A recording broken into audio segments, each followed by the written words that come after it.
Hello and welcome to yet another talk on OET speaking, and today we are going to discuss some of the do's and don'ts of OET speaking. And this is Milen Jacob from IRS Group. We have been Asia's second premium preparation provider for OET. So joining me today is Sreeju, who has been a great trainer and also an expert on healthcare practices in the UK. So today we're going to shed light on some of those elements in OET speaking which a lot of candidates have confusion, particularly when you are inundated with a lot of information out there. You may watch a lot of videos, you may hear a lot of things, but you need to know what is appropriate and what is right and what you cannot do. OET candidates should remember that you are preparing not just to pass a test, but rather to work effectively and comfortably in an English-speaking country. So that would be the highlight. So let's get started with the do's and don'ts of OET speaking. So first into the do's. Would that be great? Yes, that would be Right, great. yeah. What do you think about the new clinical information criteria? The criteria has been great, and we have been really into that even much before the new guidelines came in. So we used to kind of stick to the Cambridge-Calgary guide of clinical communication. And those who are not aware that OET revamped Absolutely. the OET speaking Criteria. Earlier it was only language-based, which means the linguistic skills. Absolutely. Now they have added clinical information criteria as Yes, well. which is fantastic, So, actually. yeah, exactly. Right, yeah. So the one area I think they have to include is building rapport. What do you think about that? Building rapport is very important because I think that's one skill which you have to train, you have to acquire, and there are a lot of details into how you build rapport. For instance, it varies from from setting to setting. So, for instance, the way you build rapport in an emergency situation, like in the say emergency room or the ENA, is different from how you build rapport during a home visit. Exactly. Right. So, can you share your insights? Yeah. I think, as you rightly pointed out, the way you greet changes Absolutely. According to the setting. Now, in an A&E setup, you might say hi, Yeah. and then you come up with the issue or Right. address the issue. Absolutely. Whereas in a home visit, you might say, "Hello, John. How are you doing today?" Yeah, "Looks I'm so great. pleasant today." Yeah, indeed. Thank you. So that's the change of greeting, I believe. So Yeah. I think our candidates should be able to understand that, and sometimes they may be really worried, tense, Absolutely. and nervous, Absolutely. and then they forget this basic idea. So one question I get from candidates is that in an emergency situation, do you have to introduce yourselves? And I would say yes, you have to, even though it is an emergency situation. The patient has the right to know who is going to treat him or her. So you can do that very quickly, but still you have to introduce what your role is. Exactly. One other area that students forget, or the candidates forget, is active listen. Absolutely, that's another thing. Yeah. Yes, active listening. Yeah. So, what do you think about that? Active listening entails paying attention, and for instance, as nurses or any health professional, our focus would be on the biomedical perspective, right? So, but technically, you have to pay equal weightage, or maybe even more, to the patient's perspective, and that's where active listening comes in. All right. How often do you actively listen to patients? Well, all the time. All the time. So, that's important. So yes. You have to create that kind of an environment, ambience that they are encouraged to speak. So that's one area I think our candidates should focus on when Absolutely. they go for their OET speaking. Now, small phrases like okay, right, okay, Yeah, similar like all right. Yeah. So if they include that, that creates an environment or an ambience that the patient is encouraged to speak up. So I think that's one area they have to focus. Absolutely, and I think that's where the importance of silence and pause. Yeah, exactly. Like silence for meaning. Yeah. Somebody says something which is of great importance to them or of great concern to them, and then you should probably pause a little bit, like, oh, okay.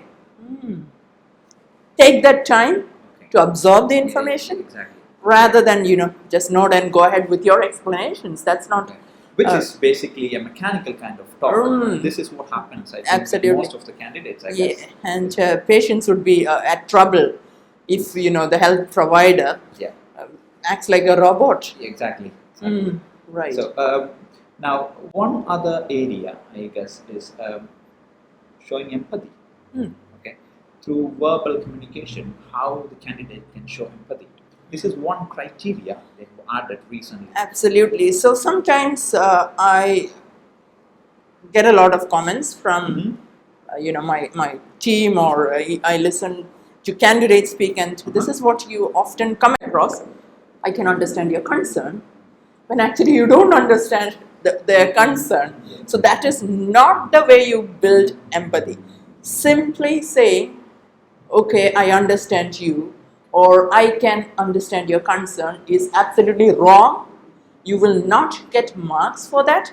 But more importantly, when you go to work in the UK or Ireland or Australia or New Zealand or any countries where English is spoken, that is not the language you should be using to build empathy. Exactly.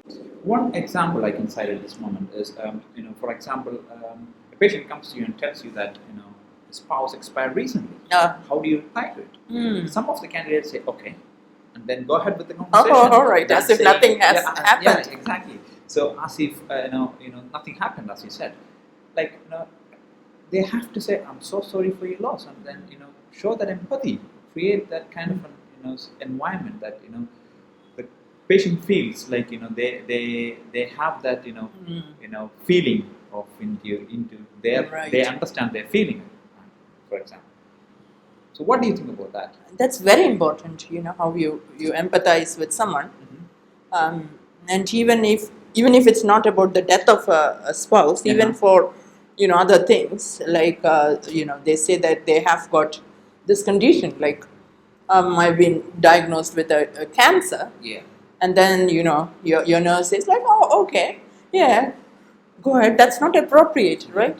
So that's you have to be very skillful when you show empathy. So you can use more questions, right? Expressions, phrases. Like, oh, all right, I'm sorry to hear that, and must have been hard for you. Things like that. Tough time, yeah, right.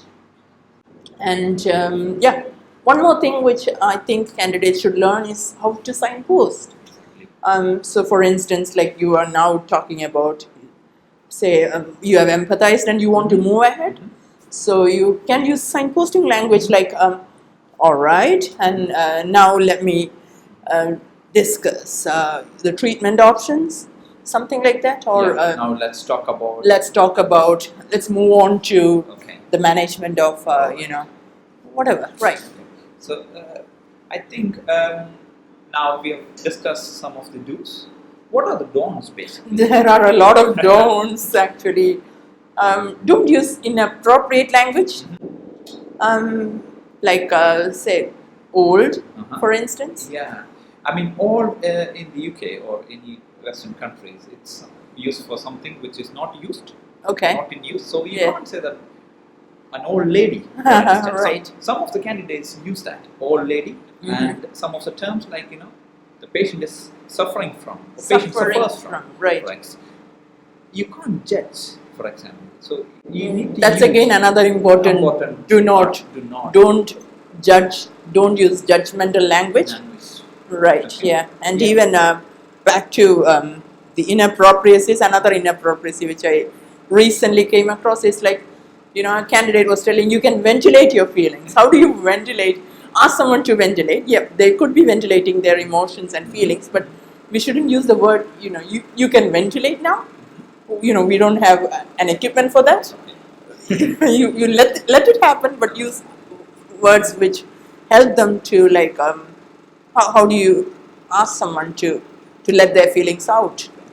Could you please explain? Exactly. That's how you ask, and not, you can ventilate now. That's wrong, absolutely wrong. Coming back to judgmental language, for instance, once I remember someone told me like, you look ugly. And that was like appalling. So, well, for instance, it was a role play where the patient refused to have a bath, and the nurse was, nudging, encouraging the patient to have a bath. But you can't tell a patient that you are ugly, right? Or someone has, let's say, their lifestyle, their diet includes a lot of junk food. And technically, in many cultures, it's all right for health professionals to, use judgmental language. For instance, like, don't you know this is bad for you? That's judgmental. Exactly. So, see, for instance, I was going through the code of the NMC in the UK, and see, one of the clauses says respect that a person's right to privacy and confidentiality continues, as well as, respect a person's right of their choice.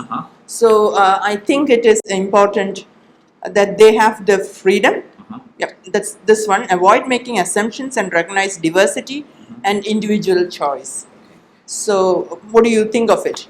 Yeah, as you rightly pointed out, it's sometimes you have candidates, who have that predominant, kind of tendency to come up with words or language, by saying like, you are not supposed to do this. Don't you know that? I mean, that's not the way you create or kind of give information to the patient. Right. You could, I'd say, like, I think it's not good for your health. I think it would be a better option if you go for a healthy diet. That would help you. Can you consider? Yeah. Can you consider changing to something healthier? Exactly. Would you think about such kinds of stuff? The code also says not to come up with such judgmental approach. Absolutely. It's their choice. It's we have to include them in the decision making, and then we have to make sure that. So that's the core of patient-centered care. Exactly.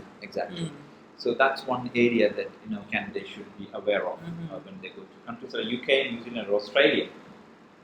So what are the other don'ts you think? A lot, but maybe I don't want candidates to hurry up as they speak.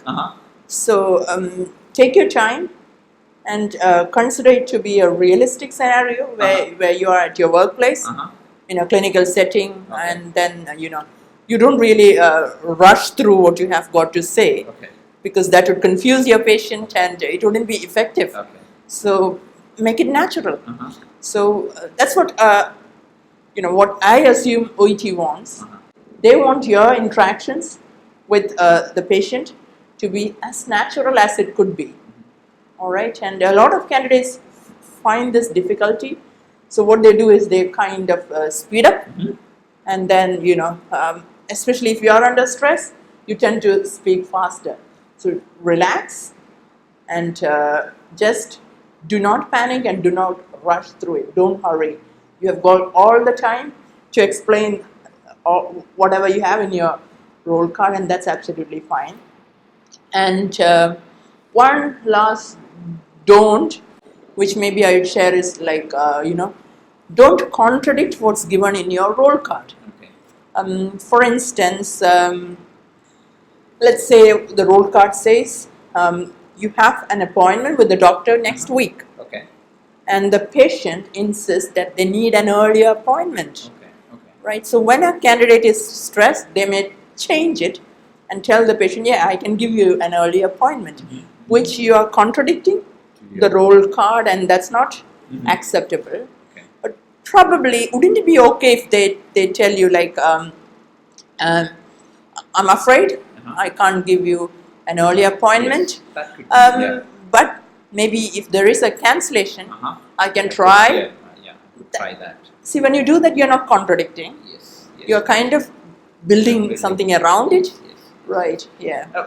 I think one area that we have to be, we have to focus is mixing up of information. Yeah. Right. Do you think that candidates do such kinds of mistakes? Sometimes, yes. Again, like we said, you have to signpost, and if they signpost, they may not mix up. Okay. If not, like you have this tendency to you're like. trying to say that better organizing skills. Absolutely. Otherwise, you end up talking a little bit about the treatment options, and then the dietary management and a lot of things. So it's like a porridge. Yeah. Right, and it wouldn't be palpable to the patient. It doesn't make any sense to them. Okay. Right, so be clear, concise, organized. Yeah. Right. Right. Okay. I think we have covered a lot. So remember all these do's and don'ts when you sit for OET test, and please remember that at IRS, as a premium preparation provider, we want to clear the clutter. We want to give you information that is appropriate, that is authentic, and which you can trust. So thank you very much, Sreeju, and it was indeed a pleasure. And I wish you all good luck for your OET test. You all the very best.